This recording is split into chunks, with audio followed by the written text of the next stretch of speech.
Predatorial behavior is never going to present itself as predatorial behavior to you.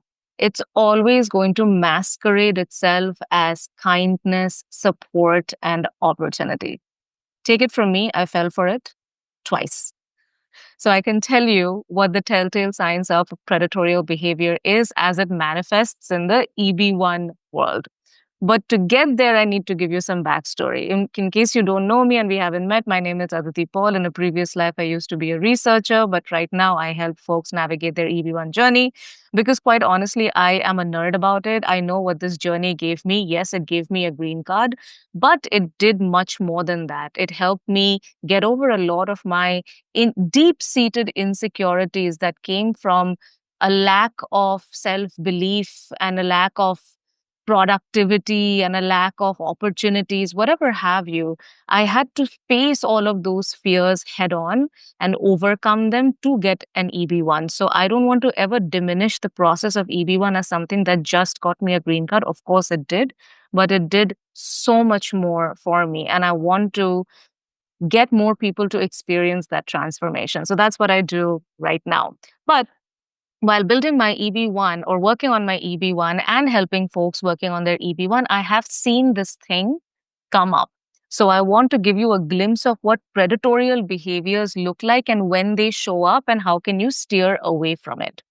So, for example, when I got a job as a professor, that happened after a very traumatic incident. In 2014, my PhD program, all the professors decided to oust me from the program because they said that this program is one of the top three in the country, and given your research productivity or lack thereof, we don't think you can bear the name of this program. And all the professors have decided to um, terminate you from the program. And I had 3 months to prove my research productivity and worth, at the end of which I was allowed to stay in the program. So what happened in those 3 months is that I had published a research paper that eventually went viral. It was my 15 seconds of fame where, you're talking about Washington Post and Huffington Post and all these. Like, if all the media sites that I have in my name, 95% came from that research paper. And it's because of that virality and the success that I received, as well as the eventual PhD that I received, that I got a job in New York City as a professor. And I started doing that in 2015. Even though I was overnight famous, even though I got a job in New York City, I did none of that took away from the fact that I was still building my self-esteem and uh, what do you call that? There is a efficacy as a researcher. And I did struggle for the first 2 or 3 years to produce any meaningful research even after getting that job. And it is during that time that I had my first brush with a predatory journal. And I fell for it. And I published my half of my dissertation in that journal. And I did not realize that it was predatory until much later. When I realized that this website that had published my paper and once existed does not exist anymore. But something funny happened in this moment as well, that the paper was still published in a PDF format that other researchers could read. And that journal paper that I had submitted in a predatory journal got cited.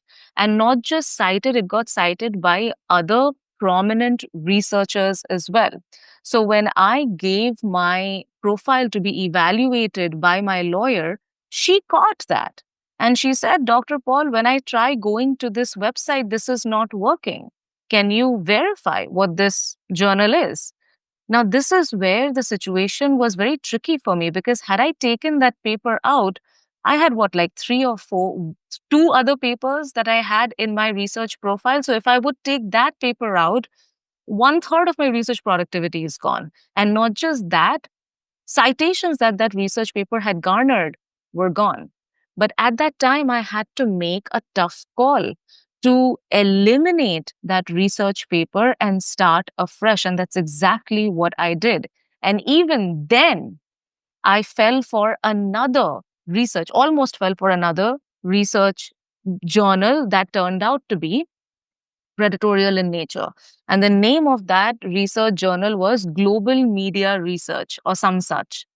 And when they reached out to me, remember, I am trying to get all my research published in legitimate journals and getting denied, getting rejected, desk rejected. And if you know what desk rejection means, it means you are getting rejected even before rejection. It is like the NOID equivalent of research cancellation in the academic world, where USCIS has not even read your entire petition as a whole, but they're sending you the intent to deny.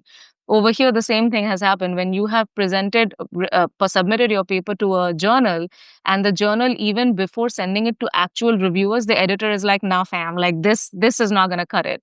So, on one hand, I'm getting rejected like that brutally. But on the other hand, in comes this global media journal, which is telling me, greetings, Dr. Paul. We are incredibly impressed by the research that you have produced. I don't know what research that they were talking about. We would love to invite you to submit your paper to our journal. And I'm like, damn, I am feeling shitty in that other area of my life. And here they are making me feel so good using all these nice congratulatory terms. Let me publish.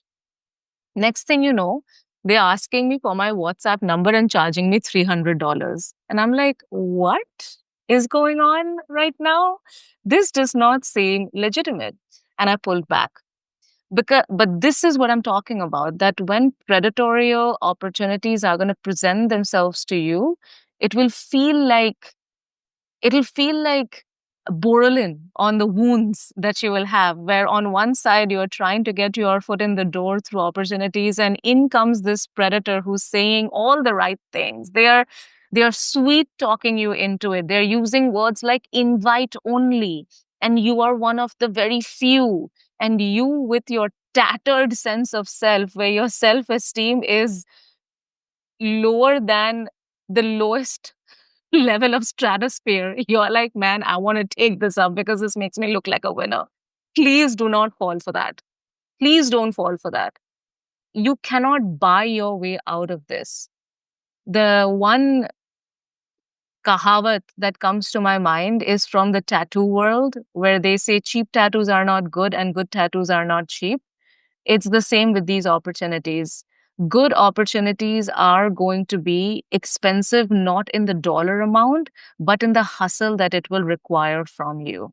So if something is very easy come, realize that it's going to be easy go as well. So as low of a mode as you are in, which you are going to be when you're building your EB1 profile and you're working on your EB1 case the right way, you're going to hit those low points.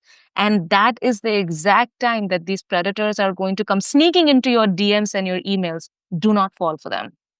They may present themselves as opportunities, but they are costly mistakes. Do not do them. Do it the right way. You're doing it once, do it right. I hope this was helpful.